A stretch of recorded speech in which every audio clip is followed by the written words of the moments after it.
Hi guys, welcome back to our channel. So, hari ni Akib nak bercakap tentang misteri yang still lagi jadi tanda tanya kepada kita semua.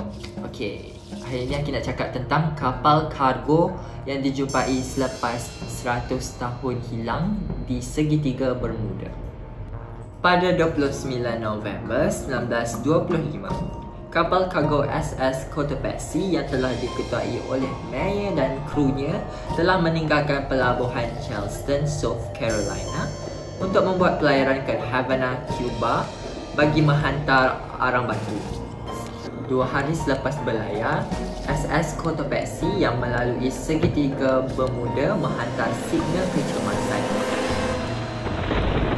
Mereka terperangkap di dalam ribut tropika yang kuat sehingga menyebabkan kapal terbalik ke sisi. Benda ni berpunca daripada angin yang kuat, lepas tu tambah pula guruh kilat yang sambung menyambung tu, serta air hujan yang turun sikit demi sedikit memenuhi lubang kapal tersebut. Okey, tiba-tiba kilat memancar cahayanya yang sangat terang dan kapal SS Cotopaxi tadi tu hilang serta-merta tanpa meninggalkan jejak. Kemudian, bangkai kapal tu ditemui di padang pasir, di mana ia sama sekali dua tempat yang berbeza.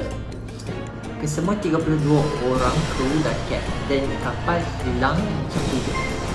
So, macam tak masuk akal kan? Hilang kat laut, tapi jumpa kat padang pasir. Actually tu just kabar angin je.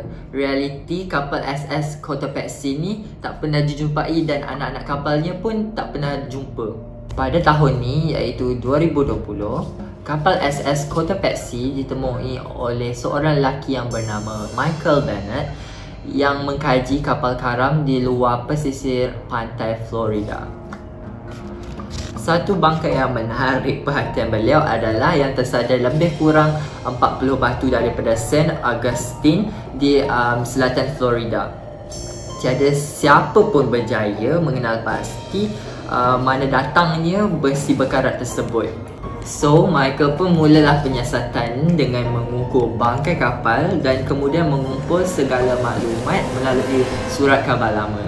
Alright, selain tu, dia juga memeriksa rekod insurans anak kapal serta mengkaji artifak yang ditemui di atas bangkai kapal tersebut.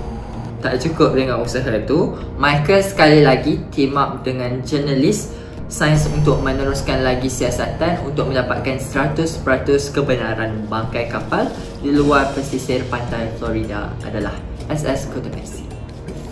Pasukan penyelam yang ditubuhkan oleh Michael telah menjumpai injap tembaga yang tertera huruf SP di atasnya berdekatan dengan bangkai kapal tersebut. Michael terus merujuk injap tersebut ke syarikat pembuatan di Michigan. Lokasi syarikat tersebut terletak berhampiran dengan SS Cotopaxi yang dibina. So, puzzle solved. Bangkai kapal di luar pantai Florida adalah kapal yang hilang pada tahun 1925. Memandangkan injap tersebut dibekalkan kepada syarikat yang membina SS Cotopaxi.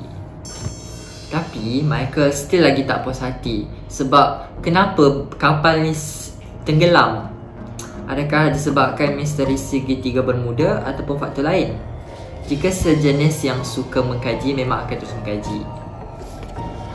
Michael mendapati tukang kayu yang membuat kapal tersebut pernah mengeluarkan kenyataan bahawa sebelum kapal tersebut memulakan pelayaran, kondisi badan pada kapal tersebut dalam keadaan yang sangat teruk. Kerja-kerja pembaikan dia pun tak dijalankan dengan sepenuhnya. So guys, kalau kapal berlayar dalam keadaan kapal yang masih rosak, tak mustahil lah air akan masuk ke dalam kapal semasa ribut melanda. So, inilah the reasons kapal kargo SS Cotopaxi tenggelam. Benda ni bukanlah disebabkan oleh misteri segitiga Bermuda. Ia disebabkan oleh kesilapan kecil oleh manusia sendiri. Tapi, ini adalah salah satu contoh insiden segitiga Bermuda yang boleh dirungkaikan. Macam mana pula dengan beratus-ratus insiden yang tak dapat dirungkaikan dan berkait dengan segitiga Bermuda?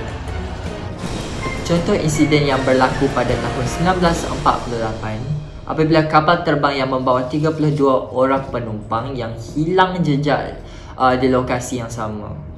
Setahun kemudian, kapal terbang tersebut dikatakan dijumpai berdekatan pesisir pantai segitiga Bermuda. Walau macam mana pun, tak ada siapa dapat pastikan sama ada kapal terbang tersebut adalah kapal terbang yang hilang pada tahun 1948. Insiden pada tahun 1945 lebih membingungkan lagi apabila 5 jet pejuang hilang sekaligus pada masa yang sama di lokasi yang sama. Insiden yang melibatkan pelatih juruterbang membuat latihan penerbangan hilang begitu sahaja. Ramai berpendapat bahawa kehabisan minyak dan terus terhempas. Tapi takkanlah kelima-lima kehabisan minyak kan? Malah, latihan tersebut dipantau oleh supervisor yang berpengalaman dan kemungkinan terhempas begitu sahaja adalah sangat mustahil. Sehingga kini, insiden ini masih menjadi tanda tanya kepada pengkaji dan para saintis. So, kau rasa betul ke ada something supernatural tentang segitiga Bermuda ni? Atau benda ni hanyalah kebetulan semata-mata? Share lah jawapan korang di ruangan komen. Tapi sebelum tu, jangan lupa like dan share this video dekat kawan-kawan korang. Dan bagi yang belum subscribe, subscribe lah sekarang. Okay, jumpa di next video guys. Bye.